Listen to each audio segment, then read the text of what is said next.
বন্ধুরা, ছোটবেলায় তোমরা কে কে লেবু লজেন্স খেতে ভালোবাসতো বলো তো? আমার তো এখনও খুব ভাল লাগে, যখনই সময় সুযোগ পাই দু একটা খেয়েই নিই। আর যাদের বাড়িতে ছোট বাচ্চা আছে তারা তো খুব ভালো করেই জানো বাচ্চাদের কতটা পছন্দের এই লেবু লজেন্স। তো যাই হোক, আজকে শীতের কমলা লেবু দিয়ে খুব সহজেই বাড়িতে বানিয়ে ফেলবো সেই ছোট্টবেলাকার পছন্দের লেবু লজেন্স। খুব সহজ একটা রেসিপি, যেটা বানিয়ে তোমরা খুব মজাও পাবে আর তার সঙ্গে ছোটবেলাটাও আশা করি ফিরে পাবে। তাহলে চলো দেখে নেওয়া যাক আজকের রেসিপি।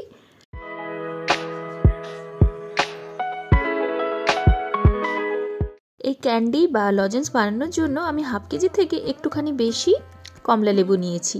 তো তোমরা কমলা লেবু দিয়েও করতে পারো, আবার মৌসুম্বি লেবু দিয়েও করতে পারো। তো কমলা লেবু যেহেতু শীতের সিজনে প্রচুর অ্যাভেলেবেল, তাই কমলা লেবু নিয়েই করছি।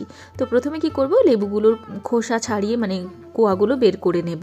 তো লেবু তোমাদের বাড়িতে যদি জুসার থাকে তাহলে খুব সহজেই কিন্তু লেবুগুলো থেকে তোমরা জুস বের করে নিতে পারো। আর যদি না জুসার থাকে তাহলেও আমি প্রসেসটা বলে দিচ্ছি কিভাবে তোমরা এই জুস বের করবে। তো প্রথমে এভাবে কোয়াগুলো বের করবে। এক হতে পারে তোমরা যে মিক্সার গ্রাইন্ডারের বড় জারটা আছে ওর মধ্যে দিয়ে জল না দিয়ে একটা পেস্ট বানিয়ে সেটাকে ছেঁকে নেবে। তাতে কিন্তু একটুখানি তেতো হওয়ার চান্স থাকে, কারণ বীজগুলো পিসা হয়ে যায়। আর না হলে এইভাবে কিন্তু বানিয়ে নেবে। আর জুসার যদি থাকে তাহলে তো কোনো প্রবলেম নেই।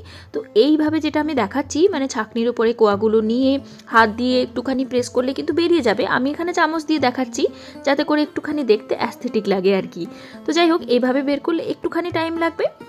আর না হলে মিক্সার গ্রাইন্ডারেও বললাম যেটা পারো, আর না হলে জুসার দিয়েও তোমরা বানিয়ে নিতে পারো জুস। তো খুব মোট কথা হচ্ছে জুস একটা সুন্দরভাবে বানিয়ে ফেলতে হবে, কোনোভাবে জল না দিয়েই, ঠিক আছে? তো দেখো, আমি এখানে এই 1 বাটির কাছাকাছি জুস আমি পেয়ে গেছি কমলা লেবুর। তবে হ্যাঁ, জুসটা কিন্তু তোমরা ফ্রেশই বানিও, মানে মার্কেট থেকে যে জুসের প্যাকেট পাওয়া যায় সেগুলো কিন্তু ব্যবহার করো না। তো এখন একটা সসপ্যানের মধ্যে কি করব, আমি এই জুসটা পুরো দিয়ে দিলাম। আর এখন যতটা পরিমাণ আমি জুস নিয়েছি ঠিক ততটা পরিমাণে চিনি কিন্তু আমাদের দিতে লাগবে। তো আমি এখানে 1 কাপ তোমার 1 বাটির কাছাকাছি জুস নিয়েছি, আর তাই 1 বাটির কাছাকাছি চিনি দিয়ে দিলাম।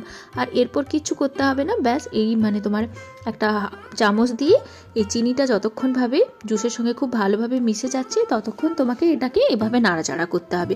গ্যাসের ফ্লেমটা আমি লো টু মিডিয়ামেই রেখেছি। আর এইভাবে নাড়াচাড়া করে তোমাকে এই চিনির সঙ্গে কমলা লেবুর রসটাকে পাক করে নিতে হবে, ব্যাস এতটুকুই কাজ।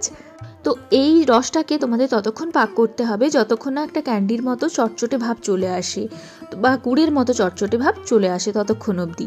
তো এখন আমি কি করব, 1 চামচের কাছাকাছি আদার রস দিয়ে দিলাম, এটাকে একটুখানি টকঝাল মিষ্টি বাড়ানোর জন্য। বাচ্চারা যদি খায় তোমরা এই ব্যাপারটা মানে আদার রসটা অ্যাভয়েড করতে পারো।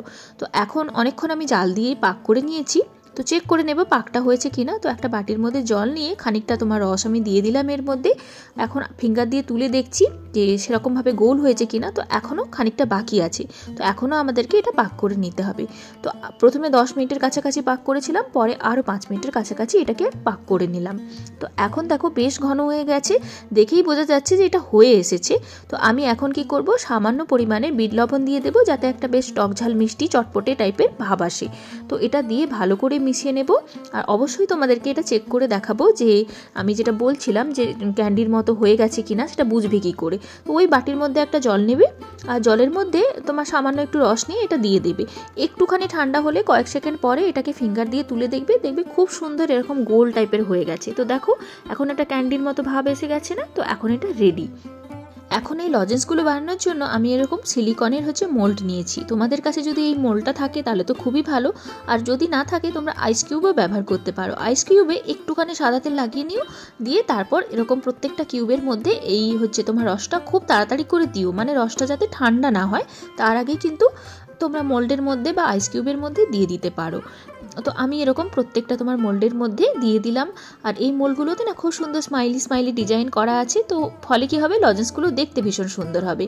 আর তারপর কি করব, এটাকে হাফ অ্যান আওয়ারের কাছাকাছি, এখন যে টেম্পারেচার নর্মাল রাখলেই হবে, আর নর্মাল ফ্রিজে রাখলেও কিন্তু হয়ে যাবে। আর যদি তোমাদের আইস কিউব মোল্ড কোনো কিছুই না থাকে তাহলে এরকম একটা কোনো থালার মধ্যে একটুখানি তেল ব্রাশ করে তার মধ্যে একটুখানি করে এরকম দিয়ে দিও তোমার রসটা, আর একটু ঠান্ডা হলে হাত দিয়ে গোল করে নিতে পারো।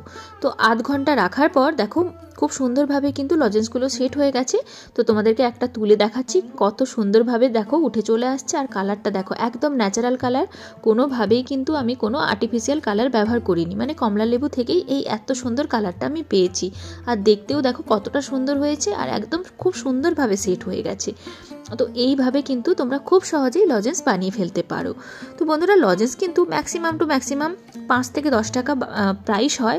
তো যারা ভাবছো যে এত কষ্ট করে কেন লজেন্স বানাবো, আসলে কি বলো তো, মার্কেটে যে লজেন্সগুলো পাওয়া যায় সেগুলো কতটা হাইজিন মেনটেন করে বানানো হয় সেটা সবথেকে বড় কোশ্চেন। তো যদি তোমাদের হাতে সময় থাকে বা ইচ্ছে থাকে তাহলে কিন্তু চটজলদি করে এইভাবে লজেন্স বানিয়ে বাচ্চাদেরকে খেতে দিতে পারো। তাতে তোমাদের হাইজিনও মেনটেন হয়ে যাবে, প্লাস নিজেরও একটা ভালো লাগা থাকবে, তাই না? তো এটাকে স্টোর করার জন্য তোমরা না একটুখানি চিনির পাউডারের মধ্যে ছড়িয়ে দিও, তাহলে কিন্তু ডাব্বার মধ্যে রেখে বেশ কিছুদিন স্টোর করতে পারবে। তো এই ছিল আজকে ছোট্ট একটা ভিডিও। আশা করি আজকে ভিডিওটা তোমাদের ভালো লাগলো। চলো নতুন ভিডিও নিয়ে খুব তাড়াতাড়ি দেখা হয়ে যাবে। সবাই ভালো থেকো।